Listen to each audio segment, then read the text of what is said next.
O princípio de venda número 1 é a necessidade do cliente. Se o cliente precisa ou simplesmente deseja algo, metade da venda já está feita. A outra metade vai depender da experiência que ele vai ter. E o vendedor é a ponte nesse processo. Há diversos fatores que influenciam uma decisão de compra. E esses fatores podem ser objetivos ou subjetivos. Os fatores objetivos nós conhecemos bem, que é a descrição do item, utilidade, funcionalidades, aparência. E para os fatores subjetivos, há muita especulação.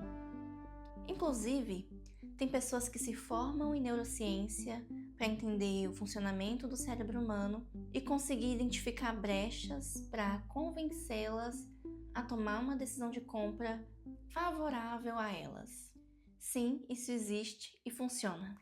Quando eu era adolescente, conheci uma arte marcial que me deixou encantada, o judô.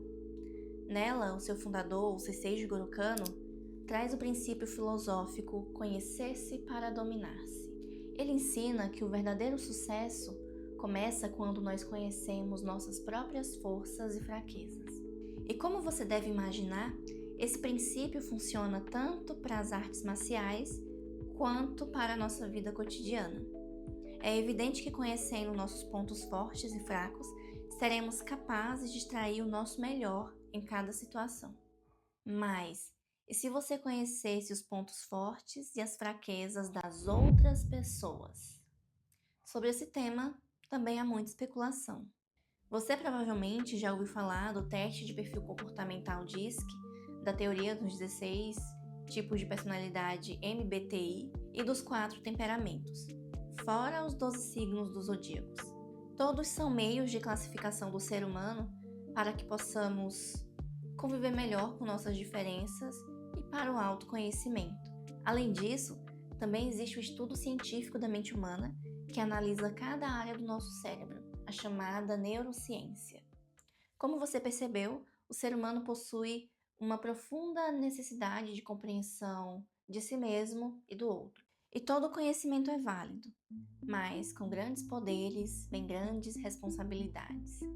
Porque conhecer as fraquezas de uma pessoa pode servir para duas coisas: ou para ajudá-la, ou para explorá-la. E a diferença entre essas duas escolhas tem um nome: ética. É nesse ponto que eu queria chegar.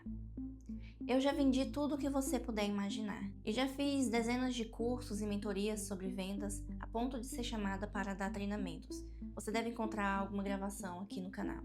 E uma coisa que sempre me incomodou em alguns cursos que eu fiz ou empresas que já passei é a manipulação. Todos sabem que os maiores ganhos de um vendedor vêm das comissões. E dependendo do segmento, esse valor pode ser equivalente ao salário de um médico. Eu realmente amo essa profissão e o potencial que ela tem de mudar vidas que não tiveram tantas oportunidades. Mas o preço também é muito alto. Muitos lidam com metas estratosféricas, pressão, cobranças e o atendimento ao cliente que nem sempre é um mar de rosas. É justamente por isso que surgiu o estudo do comportamento humano aplicado às vendas. Lidamos com diversos tipos de pessoas por dia e saber como lidar com cada uma delas é quase uma necessidade de sobrevivência. E vou além, conhecer pessoas é um requisito essencial para qualquer profissão que envolva relacionamento. O problema começa quando esse conhecimento deixa de servir ao cliente e passa a servir somente à meta.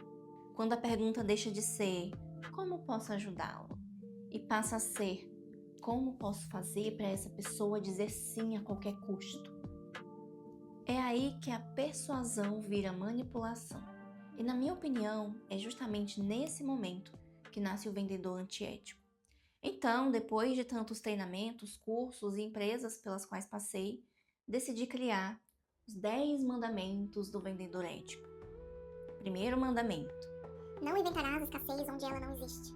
Segundo, não aumentarás a dor do cliente apenas para fechar uma venda. Terceiro, não prometerás aquilo que não pode cumprir. Quarto, não falarás mal da concorrência para parecer melhor. Quinto, não esconderás informações importantes. Sexto, não transformarás medo em estratégia. Sétimo, não convencerás alguém a comprar aquilo que não precisa. Oitavo, Não usarás a vulnerabilidade do cliente como vantagem. 9. Lembrarás que uma venda dura minutos, mas uma reputação dura anos. 10. Tratarás cada cliente como gostaria de ser tratado. A primeira ferramenta de trabalho de um vendedor é a credibilidade. Sem ela, não existe carreira que se consolide. Tem uma frase do Lewis que eu gosto muito que fala: integridade é fazer a coisa certa, mesmo quando ninguém está olhando. Em vendas, quase tudo pode ser justificado pela meta. Sempre vai existir uma pressão, um comissionamento maior, um fechamento importante, mas a integridade é aquilo que impede que a meta se torne mais importante do que aquela pessoa que está sentada do outro lado da mesa. Aí você pode se perguntar: mas se eu for ético no Brasil, como vou alcançar os meus sonhos? É esperado que cada pessoa no decorrer da vida trace metas e sonhos para alcançá-los. Apesar de cada ser humano ser único, a busca por algo que ainda não possui é bem comum na vida da maioria. Também nos venderam que precisamos de produtos, ideias, padrões de beleza, sonhos e até medos. A maior liberdade que alguém pode conquistar é a possibilidade de se questionar: eu realmente quero isso ou fui convencido a querer? Eu não tô falando para abandonar os seus sonhos. Eu tô falando sobre descobrir se eles realmente são seus. O ser humano que consegue sair dessa roda de rato e se questionar se o que realmente deseja vem de si e não apenas de uma propaganda de marketing estudada friamente para despertar o seu lado reptiliano, é de fato uma pessoa privilegiada. Não sou contra estudar técnicas de vendas. O conhecimento por si só nunca foi o inimigo. O problema é esquecer para que esse conhecimento deve servir. Quando estudamos comportamento humano, podemos escolher 2 caminhos: compreender as pessoas para ajudá-las ou compreender para manipulá-las. A ferramenta é a mesma, o que muda é a intenção.